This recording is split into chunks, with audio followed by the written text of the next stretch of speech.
Moses and Plato, Last Train to Clawville, is a murder mystery that has a charming feel to it and does a good job of drawing you into its world. As the titular Moses, alongside your colleague Plato, you are tasked with protecting the ambassador as he makes his trip aboard a train to Clawville for a peace conference. The game begins with Moses waking up from the night before, unable to remember anything that took place 24 hours ago. When he turns around, he finds the ambassador shot dead on the bed beside him.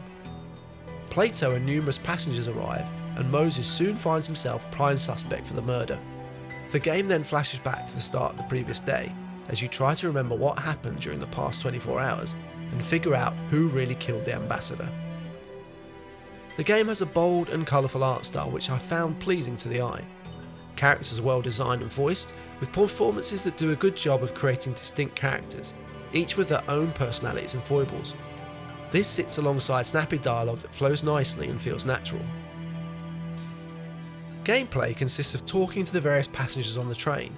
As you do, you learn more about their relationships to each other.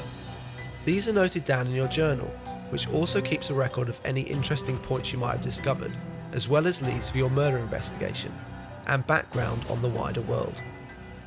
Over time, you will need to form links between suspects and pieces of evidence in order to figure out who done it. As you are playing as a fox, you can take advantage of your sense of smell, hearing and sight to uncover more about either the passengers or items in the world. It is a neat system that feels very thematic and adds more to the game than just clicking on points of interest. You don't have time to hang around during your investigation, as you have a destination that you will eventually arrive at, and in order to avert a war, you must solve the murder before you arrive in Clawville.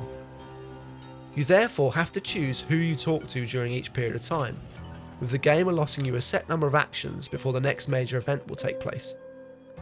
Each passenger and cabin holds a secret that you need to uncover, requiring you to use your time wisely.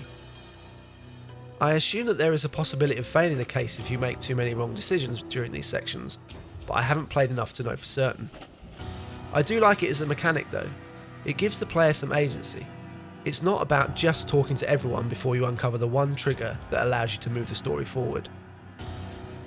As I've mentioned in the past, I do love a murder mystery game, and Last Train to Clawville makes a good first impression.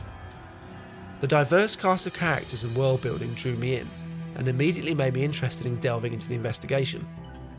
The time and animal sense mechanics were good ways of mixing things up, creating a detective game that feels different to others I've played.